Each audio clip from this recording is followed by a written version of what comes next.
ఎన్నిసార్లు గద్దించినా లోబడని వాడు మరి తిరుగు లేకుండా హఠాత్తుగా నాశనమగును. నీతిమంతులు ప్రబలినప్పుడు జనులు సంతోషింతురు, దుష్టులు ఏలినప్పుడు ప్రజలు నిట్టూర్పులు విడుతురు. 7వ అధ్యాయము 1-5 యెహోవా నా దేవా, నేను నీ శరణు జోచియున్నాను. నన్ను తరుము వారి చేత నన్ను తప్పించుము. నన్ను తప్పించు వాడెవడను లేకపోగా వారు సింహము వలె ముక్కలుగా చీల్చివేయకుండా నన్ను తప్పించుము. యెహోవా, నేను ఈ కార్యములను చేసిన ఎడల, నా చేత పాపం జరిగించిన ఎడల, నాతో సమాధానంగా నిండిన వారికి కీడు చేసిన ఎడల, శత్రువులు నన్ను తరిమి పట్టుకుని నిమ్ము. నా ప్రాణము నేలకు అనగదొక్కనిమ్ము. అతిశ్రయ సాధ్యమును మట్టి పాలగనిమ్ము. నేను నిమిత్తము నన్ను బద్ధించు వారిని నేను సంరక్షించి తిని గదా.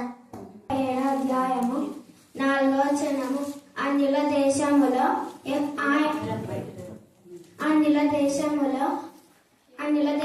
యెహోవా కీర్తనలు మేమెట్లో పాడుదుము. కీర్తన గ్రంథము 136వ అధ్యాయము 4వ వచనము. గొప్ప రాజులను ఆయన హంతము చేసేదను. ఆయన కృప నిరంతరముండును.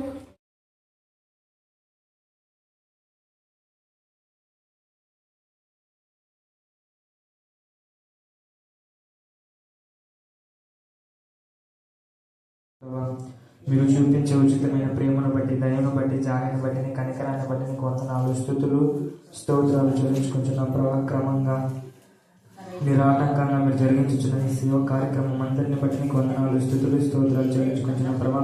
అత్యాశక్తితో ప్రభా ప్రతిదినం నీ సన్నిధికి వచ్చి నీ ద్వారబంధం యొద్ద నీ బిడ్డలుగా మేము ఉండి తండ్రి నీ ఉపదేశాన్ని వినటకు మాకు ధన్యకరంగా మా జీవితాన్ని మార్చిన దేవానికి వందనాలు, స్థుతులు స్తోత్రాలు చెల్లించుకొంచు ప్రభా. మీరు ఏ విషయంలో తండ్రి మాకు మంచి కోసమే ఇస్తారని జ్ఞానంతో, తెలివితో, వివేచనతో మేము ముందుకెళ్ళడానికి మీ కృపను సహాయాన్ని అనుగ్రహించమని ప్రార్థిస్తున్నాం నా తండ్రి. నీకు వందనాలు, స్థుతులు స్తోత్రాలు చెల్లించుకొంచిన మా యొక్క పునాదులు ప్రభాని వాక్యంలోని కట్టబడడానికి నీ కృపను సహాయాన్ని అనుగ్రహించమని, పునాదులు కదిలింపబడకుండా అపవాదికి చోటు లేకుండా నీ కృప చొప్పున జ్ఞాపకం చేసుకోవమని ప్రార్థిస్తూ వేశాం. ఇప్పుడు చెప్పబోయే వాక్యం మీరు మాతో అందరితో స్పష్టంగా మాట్లాడమని నజరేయుడైన యేసు గల నామములో ప్రార్థిస్తున్నాం మా ప్రియ పరలోక తండ్రి. ఆమేన్, ఆమేన్, ఆమేన్. 5-17 వచనాలు చదువుకున్నాం. నగరి విడువబడును, జన సమూహము గల పట్టణము విడువబడును, కొండయు కాపరుల గోపురమును ఎల్లకాలము గుహలుగా ఉండును అని అడవి గడదలకు ఇష్టమైన చోట్లుగాను, మందలు మేయు భూమిగాను ఉండును. అరణ్యము ఫలభరితమైన భూమిగాను, ఫలభరితమైన భూమి వృక్షవనముగాను నుండును. అప్పుడు న్యాయము అరణ్యంలో నివసించును, ఫలభరితమైన భూమిలో నీతి దిగును. నీతి సమాధానము కలుగజేయును, నీతి వలన నిత్యమును నిమ్మలమును నిబ్బరమును కలుగును. దేవుడి లేఖనమును దీవించి ఆశీర్వదించును. వాక్యం బయట వెళ్ళించినప్పుడే ఆత్మీయ, మానసిక, శారీరక రుగ్మత నుంచి విడిపించమని ప్రార్థిస్తాం. గతంలో ప్రతి ప్రార్థనకు మీరు జవాబిచ్చి దేవా మోషణను మరి మీరొకరు మరణం నుంచి జీవంలోకి మీరు నడిపించినారు.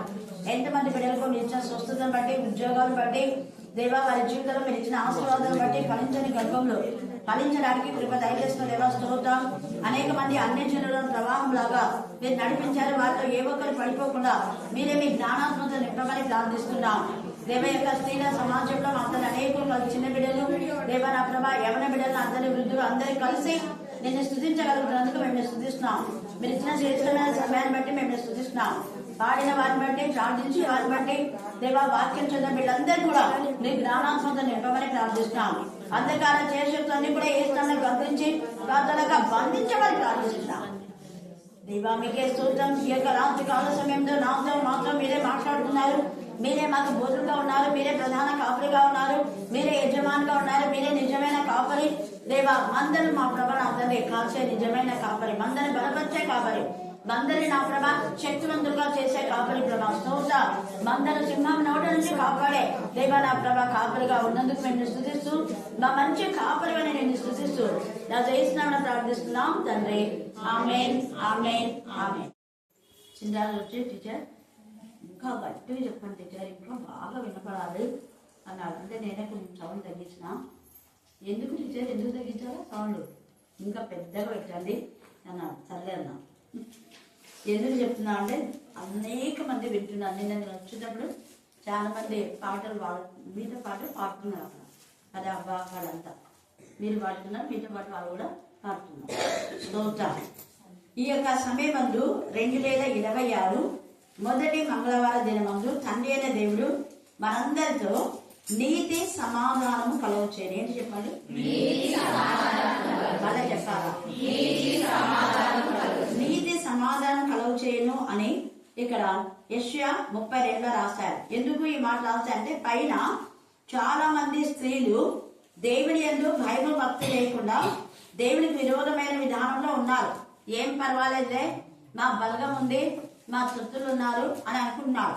అందుకే ఇక్కడ సుఖాసక్తి గల స్త్రీలారా లేచి ఎవరి మాట వినాలంట? నా మాట అంటే దేవుడి యొక్క మాట, వాక్యంలో ఉన్నది ఉన్నట్టుగా కలిపి చెరబడి బోధం కాదు.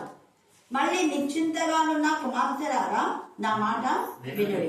ఏమాత్రం కూడా చింత లేకుండా తినుము త్రాగుము సుఖించమని టీవీలో, సెల్ ఫోన్ లో, రోడ్ల దగ్గర మెట్ల పైన కూర్చొని బాత్కాలు చేసి అక్కడ ముచ్చట్లు ఇక్కడ ముచ్చట్లు ఏమి దేవుని భయం ఉండే వాళ్ళైతే ముచ్చట్లు పెట్టొస్తారు. ఎందుకంటే టైమే చాలా వస్తారు. మీకు ప్రార్థన అప్పుడు కూడా మీరు ఎక్కువసేపు ఏదైనా మాట్లాడితే నేనేం చెప్తా, క్లుప్తంగా చెప్పండి అని చెప్తా కదా. అంటే ఎంత ప్లీజ్ అంత మనం టైంలో వేస్ట్ చేయకుండా వాడుకుంటున్నా కూడా ఇంకా టైం తక్కువ వస్తుంది. మరి మిగతా వాళ్ళకు ముచ్చట్లు ఎందుకు వస్తే నాకు అసలు అర్థమే కాదు. అందుకనే శోధన, వాళ్ళ యొక్క కుటుంబాల్లో శోధన, వేదన, రోదన అవి ఎంతకాలమో అని మళ్ళీ అడుగుతున్నాను. ఎంతకాలం అంటే మనం ఎప్పుడైతే మౌనంగా దేవుని స్తుతిస్తామో, టైం సద్వినియోగం చేసుకుంటామో, వాక్యంలో ఉన్నది ఉన్నట్టుగా మనం విని సత్యమైన వాక్కులను వేరే వాళ్లకు ప్రకటించాలి. హల్లెలూయా. సత్యమును అడ్డగించే దుర్నీతి పరులకు తగిన శిక్ష దేవుడు ఇస్తాడు. సత్యం అంటే ఏది సత్యము? వాక్యమే. వాక్యం మనం చెప్పకుండా, వాక్యం మరి ప్రార్థన చేయకుండా, పాడకుండా, స్తుతించకుండా అడ్డగించే వాళ్ళు ఎవరంటే నీతి లేని వాళ్ళు, దుర్నీతి పరులు. ఆ దుర్నీతి పరులకు ఏం చేస్తారంటే ప్రాణం చేయమంటే ఏడుస్తారు, మాట్లాడమంటే ఏడుస్తారు, ఇంకంతా ఎప్పుడు వెళ్ళిపోయి బతుకంతా వెళ్ళిపోయి. అందుకని ఇక్కడ నిశ్చింతగా ఉన్న స్త్రీలతో మాట్లాడుతున్నారు. మీరు లోకంలో సంతోషిస్తున్నారు, లోకంలో హ్యాపీగా ఉన్నారు, కానీ ఆ దైవికమైన విషయాల్లో ఏమాత్రము చింత దిగులు లేకుండా దేవుని రాకడ సమీపంగా ఉంది. ఎవరి మరణం ఎప్పుడు ఉంటుందో తెలియదు కదా. ఇదే మరి వీధిలోనే చాలా మంది హఠాత్ మరణాలు జరిగినాయి, అవునా కదా? ఎవరు అనుకోరు వాళ్ళు చనిపోతారని ఎవరైనా అనుకున్నారా? ఇవన్నీ ఎందుకు జరుగుతున్నాయి చెప్పండి? ఎప్పుడు ఏ సంవత్సరంలో జరగనంతగా ఏ సంవత్సరంలో అయినా ఇంతమంది చనిపోయినారా? మీరే చెప్పాలా, నేనేం చెప్పనొద్దు. దేవుని ఎందుకు అంటే మనకు బుద్ధి కలగదు. దేవుని ఉగ్రత అంటే మీకు తెలియలేకపోతుంది. ఎవరు ఏమైపోతారో తెలియనప్పుడు మీరు నీతిగా జీవించండి, నిజాయితీగా జీవించండి, యథార్థంగా జీవించండి, భయభక్తి కలిగి జీవించండి. నేను చాలాసార్లు చెప్పా, కరుణాపీఠంలో మేలును పొందుకొని దూరం అయిపోవద్దు. అలా దూరం కావడం ద్వారా సైతాను చాలా శోధిస్తాడు అని. ఎన్నో కష్టాలు నష్టాలు వస్తాయి, బాధ, వేదన, రోదన తట్టుకోలేని విధానంలో. అది 2 సంవత్సరాలు కావచ్చు, 10 సంవత్సరాలు కూడా కావచ్చు కొన్ని. అందుకనే ఇక్కడ తండ్రి అయిన దేవుడు తేటగా కనీసం స్త్రీలైనా దేవుని ఎందుకు భయభక్తి కలిగి మీ కుటుంబాలు కట్టుకోండి అన్నట్టుగా ఇక్కడ మాట్లాడి మళ్ళీ తర్వాత ఏమంటున్నాడంటే 12వ వచనంలో రమ్యమైన పొలం విషయమై, ఫలభరితమైన ద్రాక్షావల్లుల విషయమై వారు రొమ్ము కొట్టుకొందురు. రమ్యమైన పొలము విషయమై, ఫలభరితమైన ద్రాక్షావల్లుల విషయమై వారు రొమ్ము కొట్టుకోరు. అంటే సరైన పంట రాలేదని బాధపడుతున్నారే, మరి సంఘంలో సరైన విధానంలో వాక్య పరిచర్య లేదని రొమ్ము కొట్టుకుంటున్నారా, ఏడుస్తున్నారా? వాటి కోసం మన పొలాల విషయం అయితే ఏదైనా కూడా పండకపోతే, లేకపోతే సరిగా రేట్ రాకపోతే ఎంత బాగుంటుంది కదా, అవునా కదా? బాగుంటది. నేను నిన్ననే విన్నా, అదే నష్టపరిహారం కోసం ఎంత తిరుగుతాం కదా.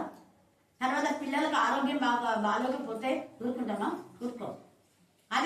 పిల్లలకు ఏమైనా సంఘంలో అవకాశం ఇవ్వకపోతే కూడా ఊరుకుంటారా? ఊరుకోరు. కానీ దేవుని విషయంలో ఎందుకు మీరు ఎలా ఉన్నారు అంటున్నాడు పరిశుద్ధాత్మదేవుడు. అందుకే రొమ్ము కొట్టుకొని దేవుని యొక్క విషయంలో నేను వాడబడాలి అని దేవునికి ఎంతగానో మనం విన్నవించుకోవాలంట. అందుకే ఇక్కడ అంటున్నాడు తర్వాత, నా జనుల భూమిలో ఆనందపురంలోని ఆనంద గృహములన్నిటిలో, నా జనుల భూమిలో అనేది అర్థం చేసుకోండి. నా జనులు అంటే ఒకప్పుడు వాళ్ళు దేవుని ప్రజగా ఉన్నారు, ఇప్పుడు లేదు. ఎప్పుడైతే దేవుని ప్రజగా ఉండి దేవునిలో ఆనందించి దేవునిలో సంతోషించి కరుణాపీఠం ద్వారా మేలు పొందుకొని కరుణాపీఠంలోకి వచ్చి సాక్ష్యం ఇచ్చి దేవుని కనపరిచి మళ్ళా తప్పిపోయినారు అంటే అదొక వాళ్ళకి ఇక్కడే ఉంది వాక్యంలో. ఆనందపురంలోని ఆనంద గృహములన్నిటిలో ఏమైందంట? బలురక్కసి చెట్టును, ఈ బలురక్కసి ముండ్ల తుప్పలు ఉంటే మనకు పంట చేతికి వస్తుందా? రాదు. అవి ఏమి పనికి రాకుండా కాల్చబడే జీవితం, ప్రయోజనం లేని జీవితం. కానీ ఎవరైతే దేవుని పైన అనుకుంటారో వాళ్ళ గురించి మన కింద ఇస్తున్నాడు. పైనుంచి మన మీద ఆత్మ కృమ్మరింపబడ వరకు నగరి విడవబడును, జన సమూహం గల పట్టణము విడవబడును, కొండయు కాపరుల గోపురమును ఎల్లకాలము ఎలా ఉంటాడ? గుహలుగా. ఎందుకు గుహలుగా ఉంటది? గుహలో ఏముంటాయి? సింపుల్ కదా, పులులు క్రూర మృగాలు ఉంటాయి. గుహలో ఉండేది క్రూర మృగాలు. అంటే కాపలు సరైన విధానంలో కాపురత్వం చేయకపోతే, కాపలు సరైన విధానంలో మరి గొర్రెలకు మేత పెట్టకపోతే కాపల గృహాలను దేవుడు ఇలాగ చేస్తాడు క్రూర మృగాలతో. ఆ గుహలో ఉండే కాపలకు నెమ్మది సమాధానం అనేది ఉండదు. అందుకే దావీదు కీర్తనకారుడు 57వ కీర్తనలో చూడండి, గుహలో ఆయన చేసిన ప్రార్థన. అక్కడ నెమ్మది లేదు, సమాధానం లేదు. సమాధానం అంటే నీతి ద్వారా వస్తుంది, నెమ్మది సమాధానం లేదు. ఎలా ప్రార్థన చేస్తున్నాడు చూడండి 57. నన్ను కరుణింపుము దేవా, నన్ను కరుణింపుము దేవా, నన్ను కరుణింపుము. నీ శరణు చొచ్చి ఉన్నాను, నీ శరణు చొచ్చి ఉన్నాను. నీ ఆపదలు తొలగిపో వరకు, నీ ఆపదలు తొలగిపో వరకు నీ రెక్కల నీడను శరణు చొచ్చి రెక్కల నీడ దగ్గరికి వచ్చేసిన. ఎప్పుడైతే దావీదు దేవుని యొక్క రెక్కల నీడ ఉన్నాడో క్రూర మృగాలు ఏం చేయలేదు ఆయనకు. గొడవ కాపలి, మంచి కాపలి వేరే వాళ్ళు బాధ పెట్టే గుహలోకి వస్తాయి. గుహలో ఉన్న ఏమి హాని చేయరు. దేవుని పిల్లలకి ఎవరు హాని చేయరు దాదాపు కూడా. ఆ తర్వాత మనం ఇప్పుడు చదివినట్టు విషయంలో మనం చూస్తే 17వ వచనంలో 16 అప్పుడు న్యాయము అరణ్యంలో అంటే నీ జీవితానికి దేవుడు ఎవరు చేయకపోయినా దేవుడే న్యాయం చేస్తాడు. అరణ్యంలో ఎవరైనా న్యాయం చెప్తారా? కానీ దేవుడు చెప్తాడు. ఇక్కడ వాళ్ళు దెబ్బ తీసుకొని ఎవరెక్కడికి వాళ్ళ పైన న్యాయం చెప్పి మిగతా వాళ్ళకు రావాల్సింది రాకుండా చేస్తారు. అది అన్యాయం తీర్పు. అన్యాయస్తులకు తగిన శిక్ష వాక్యంలో ఉంది. అన్యాయస్తులు దేవుని రాజ్య వారసులు కాదు. అన్యాయం అంటే ఒకరిది దౌర్జన్యంగా బలవంతంగా అక్రమంగా దోచుకోవడం. మనది కాని దానినే తీసుకుంటే అది అన్యాయం. మన కష్టార్జితం కాని వేరే కష్టార్జితంను అన్యాయంగా దోచుకోవడం అన్యాయం. వేరే వాళ్ళ పంట పొలంలోకి మనం వెళ్ళి వాళ్ళు వేసిన పంటకు ఆ పంటకు వాళ్ళే ఇప్పుడు ఈ గుత్తకేస్తే పంట నష్టం వచ్చేది చేను వాళ్ళకి వస్తుందా? పంట వేసుకున్న వాళ్ళకి వస్తుందా? గట్టి చెప్పాలా? మరి నష్ట పరిహారం అనేది పంట వేసిన వాళ్ళకు వచ్చినందుకు ఇస్తారు. మరి చేను ఆల్రెడీ గుర్తేస్తే గుర్త తీసుకుంటారు కదా, మరి నష్టపరిహారం చేనుని తీసుకోవచ్చా తీసుకోకూడదా? గట్టి చెప్పాలా? మీరే న్యాయకర్త. మరి మీరు ఎవరైనా తీసుకుంటే ఇచ్చేసేవాళ్ళు. వాళ్ళు ప్రేమతో ఇస్తే తీసుకోవచ్చు. ప్రేమతో వాళ్ళు ఇస్తే ఎంత ఇస్తే అంత తీసుకోవచ్చు. డిమాండ్ చేయకూడదు. నువ్వు ఇచ్చేసినవి అయిపోయింది. అలాగే బాడుగుకుంటే కూడా నీళ్ళు వచ్చింటాయి. నాకు చాలా మంది చెప్పారు, నీళ్ళు వచ్చినప్పుడు బాడుగుకుండే వాళ్ళకే తీసుకుని, ఎందుకంటే వాళ్ళు కష్టపడి వచ్చిన నీళ్ళని పారబోసుకొని వాళ్ళు రాత్రి పగలు వాళ్ళు కదా కష్టపడింది, వాళ్ళు తీసుకోవాలి. అంతేగాని ఇంటి మొన్నది వచ్చి నాకు నష్టపరిహారం అంటే అది న్యాయమా? న్యాయం కాదు. మరి ఖచ్చితంగా హల్లెలూయా. అట్లా అన్యాయస్తులకు తగింది ఇస్తాడు దేవుడు. అందుకని ఇక్కడ ఈ రోజు నేను ఈ మంగళవారం రోజు అని ఎప్పుడో ధ్యానం చేసి పెట్టుకున్నాయి. ఈరోజు చెప్తుంటే దీనికి సంబంధించి నాతో కొంతమంది మాట్లాడుతున్నారు. హల్లెలూయా, హల్లెలూయా. తర్వాత 17వ వచనంలో నీతి సమాధానం కలుగు చేయను అన్నాడు. నీతి సమాధానము కలుగు. నీతి అనే పదము మొట్టమొదట ఎప్పుడు వాడబడింది? గట్టి చెప్పండి. ఎవరు చెప్పింది? అబ్రహాం అని. Absolutely correct. అబ్రహాము దేవుని నమ్మిన దానికి ఏమైంది? దేవుని నమ్మి నీతిగా ఎంచబడింది. నీతిగా ఎంచబడిన అబ్రహాము, దేవునికి ఇష్టమైన అబ్రహాము, దేవుని చేత ఆశీర్వదించబడిన అబ్రహాము. అబ్రహాముని ఎవరైనా శపిస్తే దేవుడే శపిస్తారు, మనుషులు కాదు. అవివేకులు వాళ్ళు అన్నారు, వీళ్ళు అన్నారు ప్రభువా అని అవివేకంగా ప్రాణం చేస్తారు. వాళ్ళు వివేకులు కాదు. వాళ్ళు శాపాలేమో తెలియదు వాళ్ళ బతుకులో, ఆశీర్వాదమేమో తెలియదు, అసలు హెచ్చరికేమో తెలియదు, గద్దుంపేమో తెలియదు. దేని యొక్క మరి తేడా తెలియకుండా మాట్లాడే మూర్ఖులు ఉన్నారు. ఇక్కడ ఇంతగా నీతిమంతుడై దేవుని చేత నీతిమంతుడు అనిపించుకొని దేవుని చేత ఆశీర్వదించబడి ఎంత మంచి క్యారెక్టర్ ఉన్న అబ్రహాము చిన్న తప్పిదం చేస్తే ఎంత శిక్షణ తెలుసా? అందుకనే తల్లిదండ్రులు చాలా జాగ్రత్తగా ఉన్నారని చెప్పి. తల్లిదండ్రుల యొక్క పాపం వాళ్ళ తదనంతం 4 తరాలకు వస్తుంది. 4 తరాలని దేవుడు ఎందుకు మాట్లాడినా అంటే అప్పట్లో 100 సంవత్సరాలు వాళ్ళు జీవించినారు. అందుకని అబ్రహాంతో 400 సంవత్సరాలు వాళ్ళకు శిక్ష వచ్చింది. కావాలంటే చూడండి, ఇంత మంచి అబ్రహాం, నీతిమంతుడైన అబ్రహాము, దేవుని చేత ఆశీర్వదించబడిన అబ్రహాము, దేవునికి స్నేహితుడు, దేవునికి ఇష్టమైన వాడు. దేవుడు అబ్రహాంకి ఏది దాచుకున్నా మాట్లాడుతున్నాడు. అలాంటి అబ్రహాముకే తాను చేసిన చిన్న తప్పిదానికి 400 ఏళ్ళు శిక్ష వస్తే మనం ఎక్కడున్నాం? 2026లో మన నోటి మాటలు ఎలా ఉన్నాయి? మనం చెప్పే వాక్యం ఎలా ఉంది? సందర్భానుసారంగా ఉందా? నూతన సంవత్సరం అంటే నూతనమైన విధానంలో ఉందా? ఈ 2026లో దేవుడు మనకు నీతి సమాధానం ఇవ్వాలని ఇష్టపడతాడు. నూతనమైన విధానంలో నూతన బలాన్ని, నూతన శక్తి, నూతన సమాధానమే. నీతిలో ఇంకా మనము ముందుకు సాగడానికి, నీతి మొత్తాన్ని పొందుకోవడానికి, ఒకవేళ పొరపాటు చేస్తే దేవుని దగ్గర క్షమాపణ కోరుకోవడానికి అబ్రహాం పశ్చాత్తాపడిన తర్వాత చూడండి, ఆదికాండము 15వ అధ్యాయము, ఆదికాండము 15వ అధ్యాయం 13 నుంచి 16 దాకా చదవండి. ఆయన నీ సంతతి వారు, నీ మైక్ తీసుకున్నామా? ఆయన నీ సంతతి వారు, ఆయన నీ సంతతి అంటే ఎవరి సంతతి చెప్పాలి గట్టిగా. చిన్న క్వశ్చన్ వేస్తే మీరు అలర్ట్ ఉన్నాడమ్మా. ఎవరి సంతతి? అబ్రహాం పిల్లలు పుట్టినారా? అబ్రహాం కి సాకు ఇప్పుడు పిల్లలు పుట్టినారా? ఇక్కడ మాట్లాడేటప్పుడు ఇంకా పుట్టాలా? పుట్టక ముందే ప్రవచనం. అందుకని అబ్రహాం దేవుడు నమ్మినదే దానికి నీతిగా. అబ్రహాం అయితే నమ్మినాడు, కానీ చిన్న పొరపాటు చేసినాడు. ఇక్కడ చదవమా. తమది కాని పరదేశమందు నివసించి, చూడండి, నీ సంతతి తమది కాని పరదేశమందు నివసించి, బైక్లో సరిగ్గా నివసించి ఆ దేశపు వారికి దాసులుగా నుందురు. ఆ దేశ చదువు బైక్లో చదువు. ఆ దేశపు వారికి దాసులుగా ఉందురు. దాసులుగా ఉందరు. వారు 400 ఏళ్ళు. ఎన్ని ఏళ్ళండి?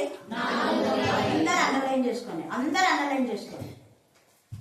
అబ్రహాం యొక్క సంతతి 400 ఏళ్ళు ఎలా ఉంటాడంట?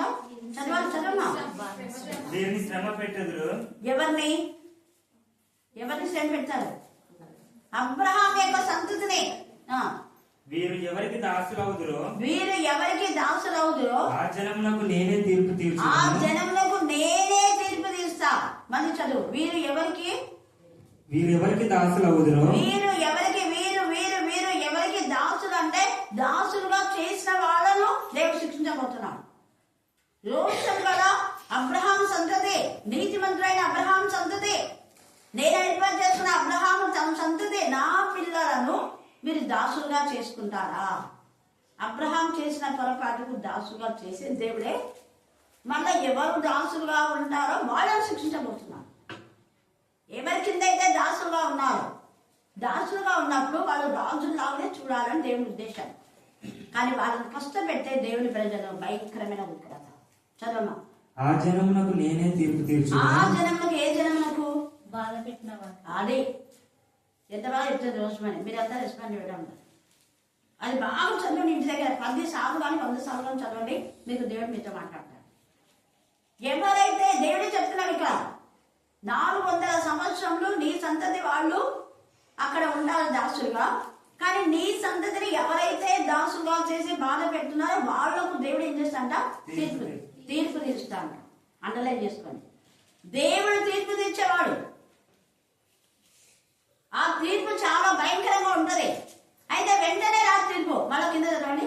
తర్వాత వారు మిక్కిలి ఆస్తితో బయలుదేరి వచ్చారు. తర్వాత 400 తర్వాత మిక్కిలి వాళ్ళు సంపాదించిన దానికంటే ఎక్కువ. హల్లెలూయా, హల్లెలూయా, హల్లెలూయా, హల్లెలూయా.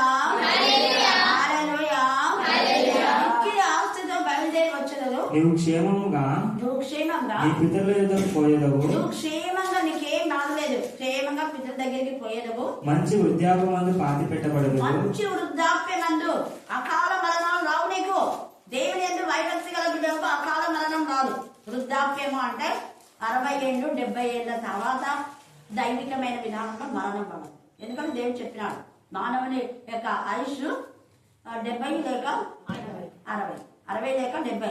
అది కూడా ఆయాసమే దుఃఖమే అన్నాడు కదా. 70 తర్వాత ఎవరైనా మరణించినా అంటే వాడు దైవికమైన విధానంలో. గుర్తుపెట్టుకోండి. ఇంకా కొంతమంది ఇళ్లలో మీ ఇళ్లలో ముసలి వారు ఉన్నారు అన్నారు. అంత యవనంలోనే చనిపోతారు. కారణం ఏంటంటే దేవుని ఉగ్రత. ఇంకా చదవకండి. చాలా అమోరీయుల అక్రమము. అమోరీయులు అంటే అన్యులు వాళ్ళు మారినట్టు నటించి అక్రమంగా ఇస్రాయేలు బాధ పెట్టారు. చాలా మంది అన్యులు మారినారు అంటారు కానీ రాహేల్ లాగా వాళ్ళ హృదయంలో విగ్రహాలే ఉంటాయి. మారరు వాళ్ళు. కొందరు మారి దేవునికి మహిమకరంగా ఉంటారు. లేయా లాగా, ఇంకా తర్వాత సిప్పోరా లాగా, రూతు లాగా వాళ్ళు నిజంగా దేవునికి. తర్వాత నుజావేతు లాగా ఆమె కూడా అన్యురాలే. అమ్మోరీయుల యొక్క పాపము ఇంకా అక్రమము సంపూర్ణం కాలేదు. అండర్లైన్ చేసుకోండి. అక్రమము సంపూర్ణమయ్యే వరకు దేవుడు ఊరుకుంటాడు. అక్రమం ఎప్పుడైతే సంపూర్ణమైతే హఠాత్తుగా శిక్ష. అందుకే నిన్న నాశన పుత్రుడు నశిస్తాడు అని చెప్పింది నిన్న టాపిక్. నాశనం చేయాలనుకునేవాడు నశిస్తాడు. నాశనం అంటే దేవుని యొక్క పంట నాశనం చేసేవాడు. జరగవలసిన వాక్యం క్రమంగా జరగకపోతే, ఎన్ని ఆత్మలు అయితే వస్తున్నాయి ఆత్మలలో రాకపోతే దేవుని సన్నిధికి దేవుడు ఊరుకోడు దేవుడు. ఇక్కడ కూడా అదే అబ్రహాం ఏం పెద్ద తప్పు చేసినాడు. చిన్నగానే అక్కడ ఏం చేశాడంటే ఆ పైనంతా మీరు చూస్తే 15వ అధ్యాయం పైన తండ్రి అయినా దేవుడు చెప్తాడు నువ్వన్నీ ఈ గువ్వలను తీసుకొని, మీరు చదువుకోవడం టైం లేదు, అక్కడ కొంత లిస్ట్ ఇస్తాడు. అయితే వాటన్నిటినీ సంహరిస్తాడు. కానీ ఆయన చేసిన 3 పొరపాట్లు. గువ్వల జతను పక్షులను ఆయన ఖండించలేదు కదా. దేవుడు పైన ఖండించమని చెప్తాడు. అన్నిటినీ తీసుకొచ్చి వాటిని ఖండించి వాటి ఖండన ఎదురెదురుగా పెట్టు అని చెప్తాడు. మధ్య ఖండించి ఒకటొకటి ఎదురెదురుగా పెట్టమంటాడు. కానీ అబ్రహాం అన్నిటిని ఖండిస్తాడు. కానీ పక్షులను గువ్వల పక్షులు అంటే పావురంలో ఒక గువ్వలు రెండింటిని ఖండించాడు. అది చేసింది చిన్న పొరపాటు. చూద్దాం మనం అనుకుంటాం అది ఇంకా మేలే కదా చేసినా మనం అనుకుంటాం. దేవుడు చెప్పింది చేయాలని గ్రహించాలి. చెప్పింది మాత్రమే చేయాలి. దేవుని ఆత్మతో ప్రేరేపబడే మిషనరీస్ చెప్పింది మాత్రమే మనం చేయాలి. ఎక్స్ట్రా చేసే తర్వాత ఉంటుంది. అక్రమము విస్తరించడం వలన తర్వాత వచ్చే శిక్ష భయంకరంగా ఉంటుంది. అక్రమం సంపూర్ణమైనప్పుడు పితరులు వేసిన పునాది రాత్రి మనం ఏం చేయకూడదు, తీసేయకూడదు. మళ్ళీ బాగా నేర్చుకుంటే కానీ చెప్తుంది తీసివేయకూడదు. ఇక్కడ చెప్పి రోజు మని కూడా హల్లెలూయా, హల్లెలూయా. పితరులు వేసిన పునాది రాత్రి తీసివేయకూడదని వాక్యం చెప్తాము, చదువుతాము. మరి ఎన్ని రోజులు తీసేసినామని ఆత్మపరిశీలన చేసుకోవాలి. అందుకనే ఇక్కడ అబ్రహాం చేసిన తప్పు ఇదొకటి. రెండవది లోతును వెంట పెట్టుకొని వచ్చాడు. అది రెండవ తప్పు. దాని ద్వారా చాలా బాగా మానసికంగా కుదిపాడు. మూడవ తప్పు హాగర్ విషయంలో. ఈ మూడిని బట్టి 400 సంవత్సరాలు ఆయన సంతతి దాసుగా ఉండాలి. మరి మీ పిల్లలు ఎలా ఉన్నారో మీరే ఆత్మపరిశీలన చేసుకోండి. దేవునికి ఇష్టంగా ఉంటే 100% మీ తదనంతరం మీ పిల్లలు దీవిస్తారు. మా జేజినా నుంచి వాళ్ళంతా బ్లెస్ అయ్యారు. నాన్న నుంచి మరి ఆ తర్వాత రూబెన్ అనే పిల్లలు కూడా సేవలు మంచిగా వాడబడుతున్నారు. ఎందుకు చెప్తున్నాను ఈ మాట అంటే, దేవుని ఆశీర్వాదం అంటే ఆశీర్వాదమే. దేవుడే శపించేవాడు, దేవుడే ఆశీర్వదించాడు, మానవుల ద్వారా కాదు. మళ్ళీ మీకు గుర్తు చేస్తున్నాను. దేవుడికి మనం ఇష్టంగా ఉంటే ఆశీర్వాదం. ఇంత ఇదిగా ఉన్న అబ్రహాంకి ఎంత వస్తే మరి మనం ఏ కోవలో ఉన్నాం. మోషేను అంతగా ప్రేమించినటువంటి దేవుడు చిన్నదానికి మోషే నువ్వు కణాన్ని చేరలేవు అన్నాడు. కానీ క్షమాపణ చెప్పుకున్నాడు, పరమ కణాలను అయితే చేరాడు. హల్లెలూయా, హల్లెలూయా, హల్లెలూయా. కాబట్టి నమ్మకం అనేది రూతు నమ్మి వచ్చింది. రూతు అన్ని రాలేకపోయాడు. రూతు తన మోయాబు యొక్క దేశంలో విడిచిపెట్టింది. మోయాబు వాళ్ళ యొక్క బంధువు రక్షణకు అందరినీ విడిచిపెట్టింది. దేవుని ప్రజలను హత్తుకోండి. మనం ఎవరిని విడిచిపెడుతున్నా, ఎవరిని హత్తుకుంటున్నాం? మనల్ని సపోర్ట్ చేసే వాళ్ళు ఎలా ఉన్నారు? నిజంగా దైవికంగా ఉన్నారా వాళ్ళు? నీకు సపోర్ట్ చేసేవాళ్ళు, నాకు సపోర్ట్ చేసేవాళ్ళు దైవికంగా ఉంటేనే దేవుని ఆశీర్వాదం. మనకు సపోర్ట్ చేసేవాళ్ళు లోకస్తులు అయితే తాగవద్దులు, తిరిగివద్దులు, వదలవద్దులు, అక్రమ సంబంధాల్లో ఉండేవాళ్ళు లంచగొండులు అయితే శాపమే వచ్చేది. ఎందుకు అంటే ఓర్ప అలాంటి వాళ్ళందరినీ కోరుకుంది కాబట్టి. ఆమె అంటురాలే, ఈమె అంటురాలే. కానీ రూతు అక్కడి నుంచి వచ్చిన తర్వాత పరిశుద్ధంగా వాళ్ళ అత్త ప్రజలతో, దేవుని ప్రజలతో, రూతు 2:10-12 మీరు చదువుకోండి. రూతు 3:3వ వచనం కూడా చదువుకోండి. రూతు 3:10 చదువుకోండి. మునుబడి ప్రవర్తన కంటే ఇప్పుడు ప్రవర్తన 2025 కంటే 26లో మన విశ్వాసంలో, విధేయతలో, ప్రేమలో, పరిశుద్ధలో ఇంకా ఎదగాలి. 2025లో చదివిన కంటే ఇప్పుడు ఎక్కువ వాక్యం చదవాలి. అలాగే 2027లో చేసిన ప్రార్థన కంటే ఇప్పుడు ఎక్కువ ప్రార్థన చేయాలి. 2025లో ఆత్మ నడిపించిన దానికంటే ఇప్పుడు మరికొన్ని ఆత్మను నడిపించాలి. చిన్నపిల్లలు రోజు రోజుకు ఎదిగే వారిగా ఉండాలి, తరిగే వారిగా ఉండకూడదు. అందుకే వాక్యం అనే పాల వలన రక్షణ విషయంలో ఎదుగు నిమిత్తమో ఆ పాలన ఏం చేయడం అపేక్ష. వాక్యం వినాలి వినాలి వినాలి అపేక్ష. తప్పన తృష్ణ. రోజు అనుదినము నా గడప ఎదురు చేరి, నా ద్వారబంధంలో చేరి నా ఉపదేశం వినేవారు. ఇంకా ఇది మీరు రోజు గుర్తుపెట్టుకోండి. ఏ రోజు మీరు ఆబ్సెంట్ అయితే ఆ రోజుకి తగిన పని ఉంటుంది. ఎప్పుడోసారి, ఈ రోజు లేకుండా, ఆ రోజే రాకుండా, ఆ వారం రాకుండా ఎప్పుడోసారి అయితే ఖచ్చితంగా ఉంటుంది. కానీ అనుదినము వాక్యం విన్నామంటే ఎంత బ్లెస్సింగ్స్ చెప్పాలి. 2025లో కంటిన్యూగా మనం చేసాం, ఏ రోజు మిస్ కాకుండా. ఎన్ని బ్లెస్సింగ్స్ అంటే అన్ని బ్లెస్సింగ్స్. చెప్పాను కదా, 15 మంది అన్యులు, మళ్ళా అక్కడ ఇంకో చోట 2. ఇంకా కొంతమంది హిందూస్ కాల్ చేసి ప్రేయర్ చేయమని. హల్లెలూయా, హల్లెలూయా, హల్లెలూయా. తర్వాత మనం రోమా 1వ అధ్యాయము 15-20 చదవాలి. అంటే నీతిగా ఉంటే, రూతుకి ఏం లేకపోయినా అన్ని ఆస్వాదించినట్టుగా మునుపటి కంటే ఇప్పుడు ప్రవర్తన జరుగుతూ వస్తుందే. ప్రవర్తన దేవునికి ఇష్టమైపోయిన ఆమె ప్రవర్తన. వాళ్ళ అత్తకు తనకు తెచ్చినవన్నీ కూడా అత్తకు సమర్పించింది. ఇవ్వడం ద్వారా, అత్తకు మేలు చేయడం ద్వారా ఆమెకు మేలు వచ్చింది. మనం మేలు చేస్తే మేలే మనకు వస్తుంది. కీడు చేసిన వారికి కీడే 3. రోమా 1:15 నుంచి. నీతిమంతుడు విశ్వాసం మూలంగా, అదే నీతిమంతుడు ఎలాగో చూస్తా అంట. ఇప్పుడు అబ్రహాం దేవుని నమ్మినా అదే అతనికి నీతిగా అందరినీ వదులుకొని వచ్చినాడు అబ్రహాం. అందుకనే దేవుడు ఆస్వాదించినాడు. నువ్వు అందరినీ వదులుకోవడం అంటే, నీ భార్య కంటే, నీ భర్త కంటే, నీ పిల్లల కంటే దేవుని ప్రేమిస్తే నీకు ఆశీర్వాదం. అంతేగాని భార్యనే చెప్పాలి, కొడుకునే చెప్పాలి, భార్యనే ప్రార్థన చేయాలి, భర్తనే చేయాలి అని ఆహబులాగా యెజబెల్ ఆత్మ ఉంటే, ప్రకటన 2లోకి వచ్చింది యెజబెల్ ఆత్మ. సంఘంలో ఆశీర్వాదం ఉండదు, శాపమే. దాని పిల్లలు మంచం పెట్టేస్తానన్నాడు దేవుడు. కారణం అది యెజబెల్ ఆత్మ. అది ఎంత కూడా అందరినీ దోచుకునే ఆత్మ, వేరే వాళ్ళని ఎదగకుండా చేసే ఆత్మ, వేరే వాళ్ళకి అవకాశం లేకుండా చేసే యెజబెల్ ఆత్మ మనలో ఉండకూడదు. విశ్వాసం ఉంటే, ఇదిగో నేను ఇస్తే దేవుడు నాకు ఇస్తాడు అని ఇస్తాను. ఈ ఆపర్చునిటీ వేరే వాళ్ళకి నేను ఇస్తాను, దేవుడు నాకు ఇస్తాడు. విశ్వాసం వలననే ఏం చేస్తారు? జీవిస్తారు. తర్వాత వ్రాయబడిన ప్రకారము విశ్వాసం మూలంగా అంతకంతకు విశ్వాసం కలుగునట్లు దేవుని నీతి దాని యందు బయలుపరచబడును. దుర్నీతి చేత అండర్లైన్ చేసుకుని, దుర్నీతి చేత సత్యమును అడ్డగించు మనుషుల యొక్క దుర్నీతి చేత. దుర్నీతి మంచి నీతి కాదు. సత్యంలో అడ్డగిస్తే, వాక్యం చెప్పకుండా అడ్డగిస్తే అది మంచిది కాదు. సత్యం అంటే వాక్యమే సత్యము. సత్యంలో అడ్డగించే దుర్నీతి పనులే అడ్డగిస్తారు. దుర్నీతి చేత సత్యం అడ్డగించు మనుషుల యొక్క సమస్త భక్తిహీనత అంటే వాళ్ళకి భక్తి లేదు, భయం లేదు. నేను వీళ్ళకి ఆపర్చునిటీ ఇస్తే దేవుడు నాకు ఇస్తాను, నాకు జ్ఞానం లేదు. అలా ఇచ్చినందుకే నేను అనేక ప్రాంతంలో వెళ్తున్నాను, అనేక రాష్ట్రంలో, అనేక గృహాలు, అనేక ప్రాంతంలో. మొదట స్త్రీలలో, సండే స్కూల్లో, యూత్ లో, ఒకసారి సండే కూడా నేనే చెప్పాను. వీధి కూటంలో కూడా ఎంతమందికి పేర్లు పెట్టించినారు కూడా. వాళ్ళు మర్చిపోయినారేమో, దేవుడు గుర్తు చేస్తాడు ఒకరోజు.